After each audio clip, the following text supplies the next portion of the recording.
Hello friends, good morning. আজকে ব্লগটা সকাল থেকেই শুরু করলাম। সকালবেলা টিফিনটা সারলাম সাবু কলা দিয়ে মেখে। তো এটা হালকা খাবার, গরমে খুবই সুন্দর।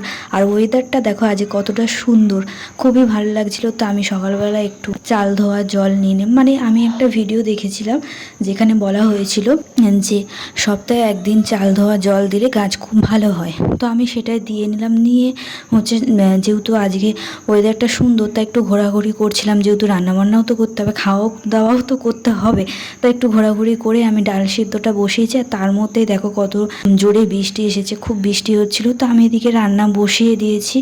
রান্নার জন্য আমি ঝিঙে, কাঁচা লঙ্কা, পেঁয়াজ টিয়াজ যা লাগে আমি সব কাটাকাটি করে নিয়েছি। এদিকে ডাল আর ভাত বসিয়ে দিয়েছি। সবজির তরকারি হবে, সেটাও বসানো হচ্ছে।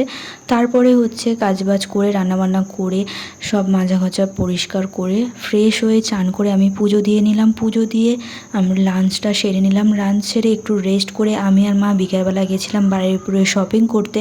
যেহেতু পরের দিন হচ্ছে আমাদের জামাই ষষ্ঠী, তার জন্য কিছু কেনাকাটি করে নিয়ে আসলাম। আর সেটা আমি ভিডিওতে এখন দেখাচ্ছি না, যেহেতু ওরা দেখে নেবে। ফেরার পথে একটা কুরকুরে নিয়ে এসেছিলাম, সেটাই ঘুরে ঘুরে খাচ্ছিলাম। যেহেতু কালকে বোনরা আসবে, তো নিচে এসে আমি একটা নতুন বেডশিট পেয়েছিলাম, ঘরটা একটু গুছিয়ে নিলাম। তো আজকের দিনটা আমার এইভাবেই কাটলো। তো চলো বাই।